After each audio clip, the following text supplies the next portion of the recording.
बिस्मिल्लाहिर्रहमानिर्रहीम। अस्सलाम वालेकुम फ्रेंड्स, मेरा नाम मोहसिन और आप देख रहे हैं फॉरेक्स इको।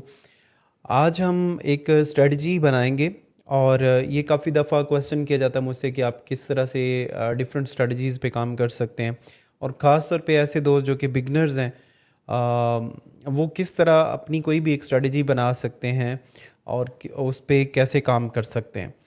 मैं यहाँ पे जो है ना वो आपके साथ शेयर करने वाला हूँ, जो कि मैं खुद भी यूज़ करता रहा हूँ पहले, अब भी करता हूँ। और डिफरेंट जो सिनेरियो होते हैं मार्केट के, उसके अंदर आपको डिफरेंट स्ट्रेटजीज़ पे काम करना होता है। तो किस तरह से हम काम करते हैं और कैसे आप इस पे जो है वो एक स्ट्रेटजी को पूरा क्रिएट कर सकते हैं और उसको बेनिफिट उठा सकते हैं। तो आइए हम इसमें वीडियो में देखते हैं।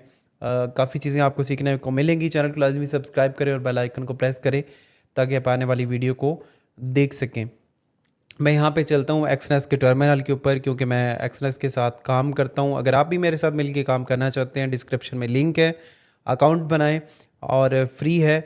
आप उस पर डेमो पे प्रैक्टिस करें और जो है वो साथ साथ चीज़ें सीखें, देन आप अपने रियल अकाउंट पे भी ट्रेड कर सकते हैं।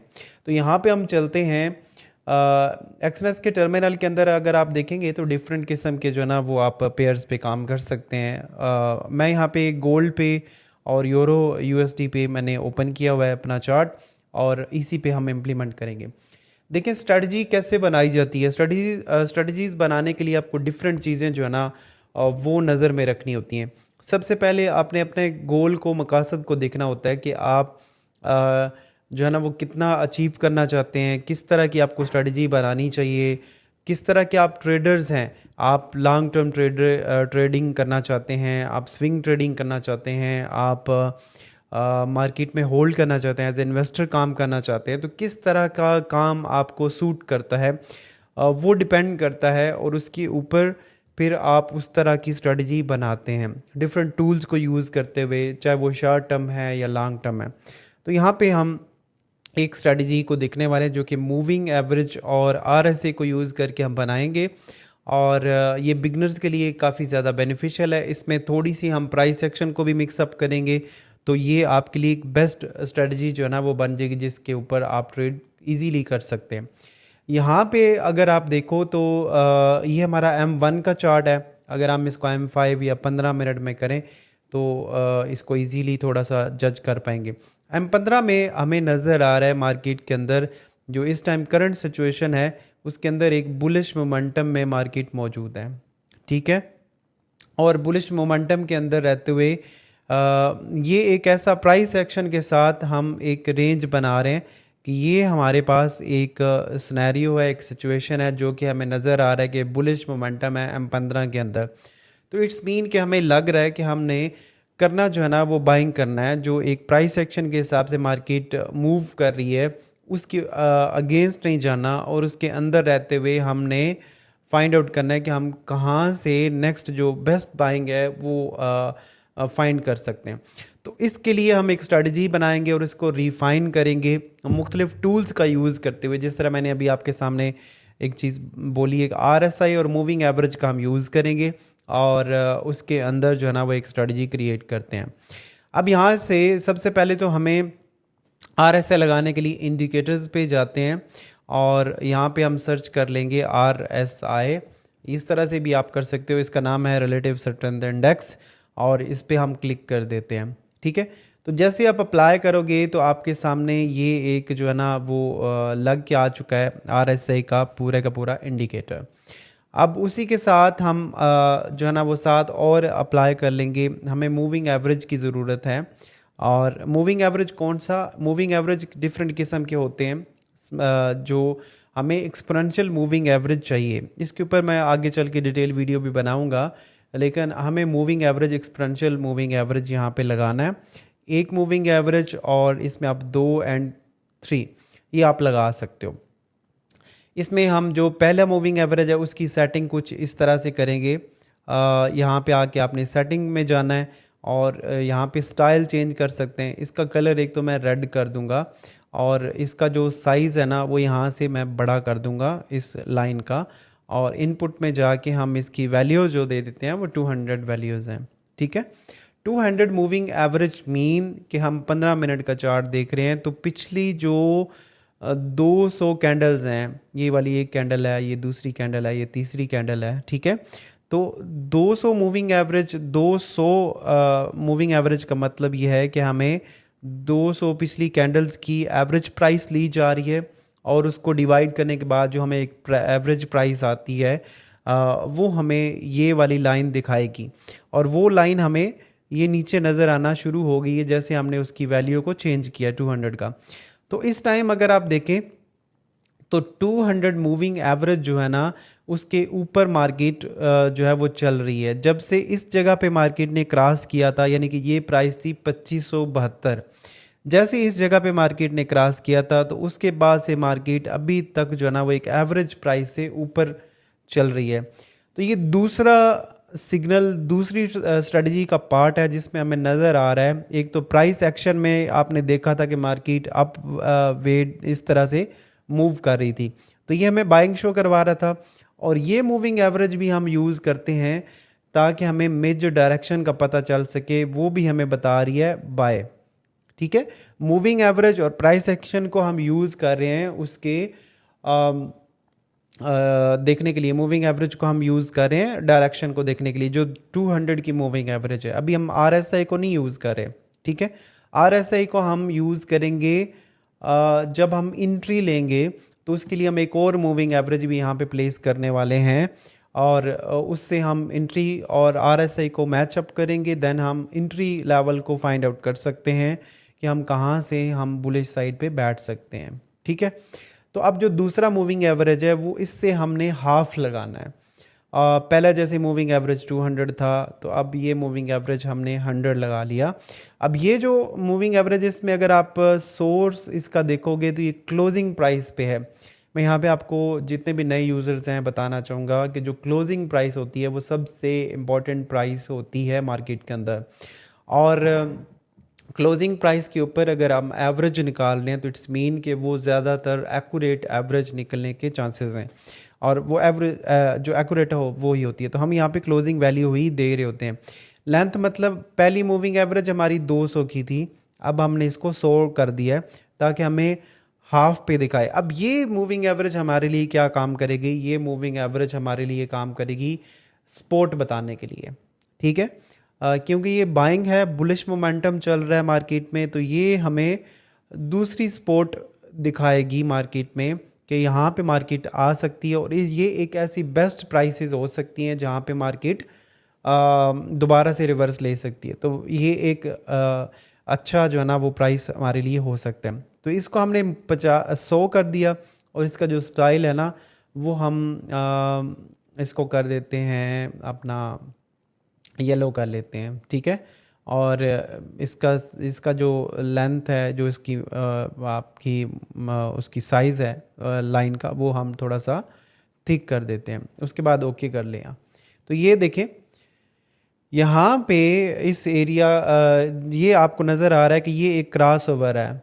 क्रॉस ओवर स्ट्रेटजी भी यहीं पे, मतलब कि क्रॉस ओवर ही भी इसी जगह पे हुआ। अब देखें ये हमारी एक पूरी की पूरी स्ट्रेटजी बन चुकी है, लेकिन अभी चल के आगे मैं आपको मज़ीद इसको रिफ़ाइन करता हूँ और बताता हूँ कि कैसे हम इसमें एंटर कर सकते हैं या किस तरह की चीज़ें हो सकती हैं। यहाँ पे अगर आप देखो तो ये हमारे पास एक प्राइस एक्शन भी था, आपको नज़र आ रहा होगा। ये एक जोन था, एक उसके अंदर मार्केट एक रेंज कर रही थी। इस रेंज को इसने मार्केट ने ब्रेक किया है। जैसे इसने ब्रेक किया ऊपर गई है, और ये RSI ओवरबॉट हुआ। यहाँ पे RSI ओवरबॉट होने के बाद मार्केट नीचे आई है, और इस जगह पे आप इसको देख सकते हो एक 40 के ऊपर इसने मार्केट ने हिट किया RSI को, और अगेन जो है ना वो इसने इस जगह पे सपोर्ट लिया। तो जैसे इस मार्केट के इस मूविंग एवरेज के पास मार्केट आई है, तो यहाँ से हम बुलिश कर सकते हैं। अब तीसरा जो मूविंग एवरेज है ना वो हमें दिखाएगा कि हमने एंट्री कहाँ से करना है। अब ये मूविंग एवरेज आप अपनी थोड़ी सी प्रैक्टिस करने के दौरान लगा सकते हैं। अब ये डिपेंड करता है, ये जो दो मूविंग एवरेज मैंने आपको बताया, एक तो हमें वो बता रहा है डायरेक्शन कि हमने किस डायरेक्शन में रहना है। दूसरी मूविंग एवरेज आपको सपोर्ट एंड रेजिस्टेंस प्रोवाइड करती है। अगर आप सेलिंग में हैं तो आपको रेजिस्टेंस प्रोवाइड करेगी, अगर आप बुलिश में हैं तो आपको सपोर्ट प्रोवाइड करती है। तीसरी जो एंट्री है ना, वो हम यहाँ पे लेंगे 20 का भी ले सकते हैं, 20 5 का भी यूज़ करते हैं लोग और 10 का भी यूज़ करते हैं। तो मैं यहाँ पे 20 का ले रहा हूँ। आप ये जैसे मैंने आपको बोला कि ये प्रैक्टिस के साथ साथ आपको थोड़ा बहुत चेंज करना पड़ेगा। उसकी रीज़न क्या है कि आप जो है ना वो डिपेंड करता है कि आप किस तरह की ट्रेडिंग करते हो, किस टाइम फ्रेम पे कर रहे हो, क्या चीज़ें कर रहे हो, वो जैसे जैसे आप प्रैक्टिस करोगे। लेकिन एक बेस्ट स्ट्रेटजी है जो कि मैं यूज़ करता हूँ, बहुत ज़्यादा ट्रेडर्स इसको यूज़ करते हैं, ठीक है। और यहाँ पे हम इसको वाइट या फिर हम इसको ग्रीन कर लेते हैं, वाइट चले कर लेते हैं, और इसका साइज़ जो है ना वो हम बड़ा कर देते हैं और ओके कर देते हैं। अब यहाँ पे आप अगर देखोगे तो इस जगह के ऊपर इस मार्केट ने इस जो है ना वो आपको एक एंट्री पॉइंट दिया है कि जैसे ही मार्केट दोबारा से अपना उसमें आई, सॉरी ये वो उसका हो गया था। अच्छा, जैसे इसका यहाँ पे मार्केट ने इस जो मूविंग एवरेज है इसको क्रॉस की है, लेकिन क्रॉस करने के बाद दोबारा ऊपर चली गई है, और इस जगह के ऊपर हम बुलिश में बैठ सकते थे। और हमारा जो स्टॉप लॉस है ना वो हमारा अब इस जो येलो लाइन है, क्योंकि ये हमें सपोर्ट प्रोवाइड कर रही है, तो इस येलो लाइन के नीचे हो सकता था या फिर रेड लाइन के नीचे भी हो सकता है। उसके ऊपर अगर हम चलें, दोबारा से मार्केट ने हमें यहाँ पे इंटर करवाया है। अगेन अगर आप देखोगे तो इस जगह पे जो है ना वो सपोर्ट ले रही थी मार्केट, और ये एक अगेन जोन बना था, और ये जो मूविंग एवरेज है हमें एक एंट्री पॉइंट बता रहा है कि यहाँ से आप इंटर कर सकते हो। और साथ अपने RSI को भी देखना है कि RSI नीचे उस टाइम होना चाहिए, 50 के पास पास बाउंस करना चाहिए, क्योंकि 50 के ऊपर जो है ना RSI के ऊपर भी मैं डिटेल से वीडियो आपके साथ शेयर करूंगा इन फ्यूचर। लेकिन हम यहाँ पे RSI को ओवर बाट और ओवर सेलिंग के लिए सिर्फ यूज़ नहीं करते हैं। RSI आपका एक स्ट्रेंथ भी बताता है कि मार्केट में अभी स्ट्रेंथ बढ़ रही है, कम हो रही है, और 50% के ऊपर, इसके ऊपर मैंने ऑलरेडी डिफरेंट वीडियोस भी बनाई थी। लेकिन अगर आप RSI को देखोगे तो ये आपको जब 50% पे बाउंस करता है तो इट्स मीन कि वो ओवर बाट ओवर सेलिंग पोजीशन में होता है, और यहाँ पे हमें एक्यूरेट एंट्री मिल सकती है। तो ये होना चाहिए, ठीक है। उसके बाद आप यहाँ पे देखो, इस जगह पे दोबारा से मूविंग एवरेज ने हिट किया, जैसे जैसे दूर किया आप उसको होल्ड करते जाओगे, दोबारा जब आता है तो दोबारा तीसरी दफ़ा मार्केट यहाँ पे आपको एंटर करवा रही है। और इस जगह पे भी अगर आप देखें तो मार्केट ने दोबारा से बाउंस किया है RSI को 50 के ऊपर, ठीक है। तो किसी भी जगह पे उसने इस एरिया को ब्रेक नहीं किया। उसी तरह से आगे हम चलते हैं, यहाँ पे अगर आप देखोगे तो मूविंग एवरेज को इसने नीचे ब्रेक किया है, लेकिन ब्रेक करने के बाद दोबारा से ब्रेक इन हुई। ब्रेक इन होने के बाद आपको एक प्राइस एक्शन में भी मोमेंटम नज़र आया। आप ये देखो, ये एक पूरा का पूरा रेंज था, और इस रेंज को मार्केट ने ऊपर आके क्लोजिंग दी है, साथ RSI भी इसको हिट करके आया हुआ था। तो यहाँ से अगेन हम बुलिश साइड पे बैठ सकते थे, जो कि प्राइस थी 2624 की, और उसके बाद मार्केट ने 2640 लगाया और दोबारा से। अब करंट मार्केट अभी क्योंकि ऑन है, अच्छा इस जगह पे भी अगर आप RSI को देखोगे तो ये इसने 50 के ऊपर बाउंस किया है, ये आप चेक कर सकते हो, ठीक है। जहाँ जहाँ पे भी आपको एंट्री करवा रहा है तो वहाँ पे आप इसको देखते हुए, अब हमारे पास मार्केट ने इस एरिया को ब्रेक कर दिया हुआ है। ब्रेक करने के बाद अभी हमें सेलिंग नहीं करना, अब हमने क्या करना है, वेट करना है, सेलिंग नहीं करना। RSI नीचे आ रहा है, ठीक है, RSI नीचे आ रहा है, मार्केट नीचे है, ये एक प्राइस एक्शन एरिया है, और अगला जो प्राइस एक्शन है ना वो हमारे पास इस एरिया पे आ रहा है, ये वाला एरिया, ठीक है।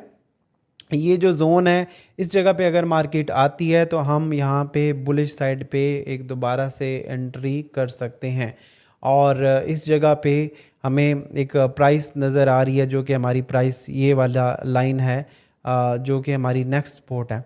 और उसके बाद ये अगर चेंज हो जाती है, यानी कि रेड एरिया को मार्केट चेंज कर देती है, तो फिर इट्स मीन कि वो अपने जो मोमेंटम है ना उसको ही वापस कर देगी, और मार्केट अपनी साइड चेंज कर सकती है।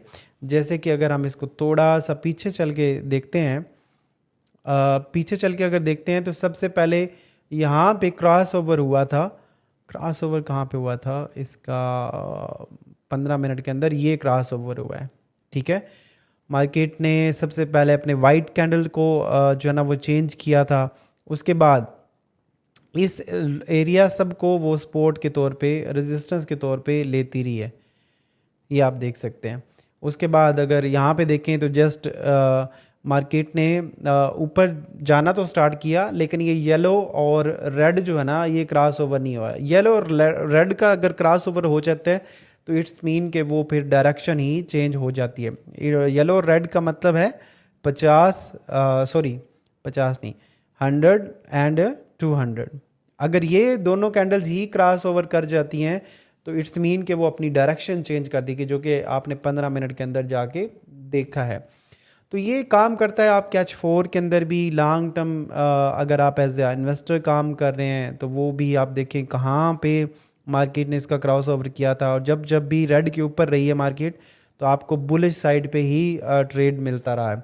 और अब यहाँ पे क्रॉस ओवर हुआ है, यहाँ पे येलो ने भी रेड को क्रॉस किया है, तो ये पूरे की पूरी अब मार्केट की डायरेक्शन जो है ना वो चेंज होने के साइड पे जा रही है। तो सेलिंग मोमेंटम शुरू हो सकता है मार्केट में, लेकिन अगर ये मार्केट इस एरिया को क्रॉस करके होल्ड कर गई, यानी कि दोबारा से रेड नीचे आ जाती है, तो ये एक फेक ब्रेकआउट कहलाएगा। तो ये प्रैक्टिस करने से आपको समझ आएगा, लेकिन आप इस तरह की स्ट्रेटजीज बना सकते हैं। और जो ये मैंने आपके साथ मूविंग एवरेज और RSI की एक स्ट्रेटजी शेयर की है, इससे आप अपने स्टॉप लॉस को भी मैनेज कर सकते हैं, आप अपने रिस्क रिवार्ड को भी देख सकते हैं, और एक अच्छे तरीके से रहते हुए जो है ना वो बेस्ट ट्रेडिंग अपॉर्चुनिटीज़ को अवेल कर सकते हैं। तो होप्स हो कि आप इसको प्रैक्टिस करेंगे, आपने इसको एंजॉय किया होगा और नॉलेज में इजाफा होगा। अगर आप मेरे साथ मिलकर ट्रेड करना चाहते हैं, डिस्क्रिप्शन में लिंक है, आप अकाउंट बना सकते हैं और हमारे जो VIP ट्रेडर्स रूम है उसका भी हिस्सा बन सकते हैं। अपना बहुत सारा ख्याल रखिएगा, मिलते हैं नेक्स्ट वीडियो में। अल्लाह हाफिज़।